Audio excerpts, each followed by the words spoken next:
हमारे सभी YouTube family को बहुत बहुत जय जय श्री सीताराम। जैसा कि मैंने अपनी पहले की वीडियो में भी बताया है कि 29 तारीख को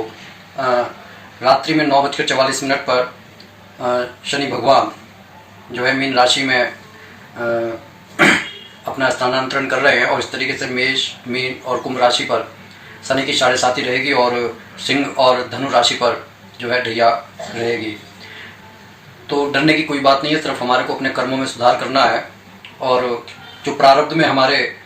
जो हम अच्छे या बुरे कर्म करके आए होते हैं उन्हीं के आधार पर जो है हमारे को फल मिलता है। लेकिन खुशी की बात यह है कि अगले दिन नवरात्रों की शुरुआत हो जाएगी और आपने हमेशा ये देखा होगा कि नवरात्रे जो माता रानी के 9 स्वरूपों के दिन होते हैं उनमें माता रानी के सबसे आगे महाबली हनुमान जी ध्वजा को लेकर चल रहे होते हैं और उनके पीछे भैरवनाथ जी चल रहे होते हैं। तो कहने का मतलब ये है कि कलयुग के जो जागृत देवता है हनुमान जी, उनके बिना भगवान राम के भी काम नहीं चले और उनके बिना माता रानी के कार्य भी नहीं बनते। तो कहने का ये अर्थ है कि अपनी जगह सभी शक्तियों का महत्व है, लेकिन इन सांकेतिक अर्थों से हमारे को ये समझना चाहिए कि जब भी हमारे पर कोई विपत्ति, कोई भी समस्या आती है तो अगर हम महाबली हनुमान जी का आश्रय ले लेते हैं तो महाबली हनुमान जी को इतने आशीर्वाद मिले हुए हैं, इतने उनके पास में वरदान है, इतनी सिद्धियां हैं कि वह अपने उन अलौकिक शक्तियों का प्रयोग साधु संतों की रक्षा के लिए करते हैं। तो इस बार के नवरात्रों में जिस तरीके से हम माता रानी की ज्योत को प्रज्वलित करते हैं तो हमारे को समझना चाहिए कि जिन लोगों पर शनि की 7.5 और ढैया आ रही है तो इसमें होता यह है कि आदमी डिप्रेशन का शिकार हो जाता है और उसके काम, जो बनते हुए काम बिगड़ने लगते हैं, उसको आलस्य घेर लेता है। और सबसे बड़ी चीज़ अगर आपके जीवन में ये घटित हो रही है कि आपकी जॉब बार बार बदल रही है या आपका किसी से बात बनती नहीं है, आप अगर अपने व्यवहार में विनम्रता भी लेकर आते हैं तब भी लोगों को ऐसा लगता है कि आप कुतर्क कर रहे हैं और जहां पर आप बैठे होते हैं आपको ऐसा लगता है कि आपके ऊपर ही ब्लेम डाल दिया जाता है कि आप जो है अशांति को फैलाते हैं, क्लेश को फैलाते हैं। और आपको ये भी महसूस हो रहा है कि आपके जीवन में आलस्य बढ़ता जा रहा है या फिर बिना वजह आपको ऐसा लगता है कि भाई झूठ बोलकर अगर काम मेरा निकलता है तो मैं निकाल लूँ। तो मतलब कि अगर आप शॉर्टकट की तरफ बढ़ रहे हैं तो आप ये समझ लीजिए कि शनिदेव आपके किसी भी कार्य से जो हैं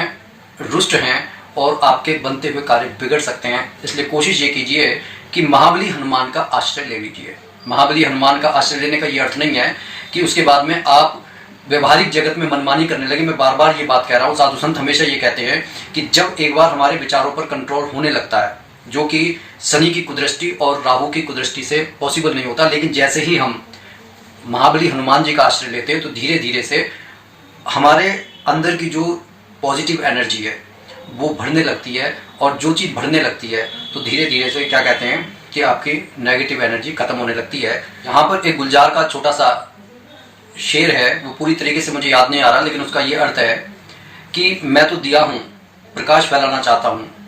लेकिन हवाएं बेवजह मेरे से झगड़ रही हैं। कहने का ये अर्थ है जो बुरा वक्त आता है, आप अच्छे काम भी करना चाहते हैं लेकिन जो आप रोशनी फैलाना चाहते हैं दूसरे जने उसका कुछ गलत ही मतलब लगा लेते हैं। मतलब आप अच्छा काम कर रहे हैं लेकिन फिर भी कोई ना कोई आपके विरोध में खड़ा हुआ है। तो ऐसे समय में महाबली हनुमान जी का आश्रय लेना अत्यंत आवश्यक है। तो इस बार नवरात्रों में माता रानी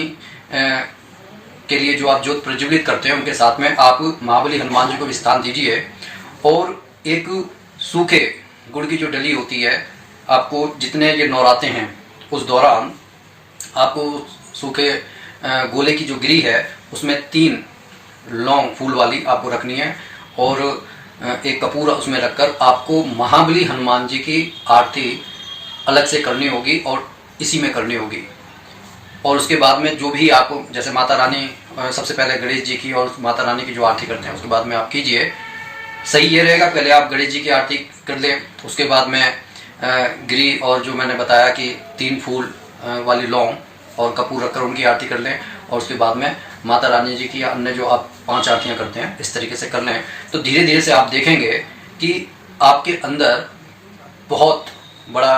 ट्रांसफॉर्मेशन हो रहा है। तो कहने का ये अर्थ है जहाँ पर आस्था और विश्वास होती है तो ये छोटी छोटी सी बातें बहुत कार्य करती हैं। क्योंकि कई बार हम इस डर में जी रहे होते हैं कि यार 7:30 आ गई है, ढैया आ गई है, हम 2.5 साल कैसे बिताएंगे, हम 7.5 साल कैसे बिताएंगे।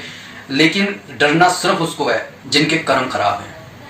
और मैं निश्चित तौर पर कहता हूँ, आपका बस कर्म करने पर है। कोशिश कीजिए, अपने विचारों पर नियंत्रण रखिए, उसके बाद में परिणाम भगवान जाने। अगर बात अच्छी लगी हो तो कमेंट जरूर कीजिएगा। बोलिए जय जय श्री सीताराम।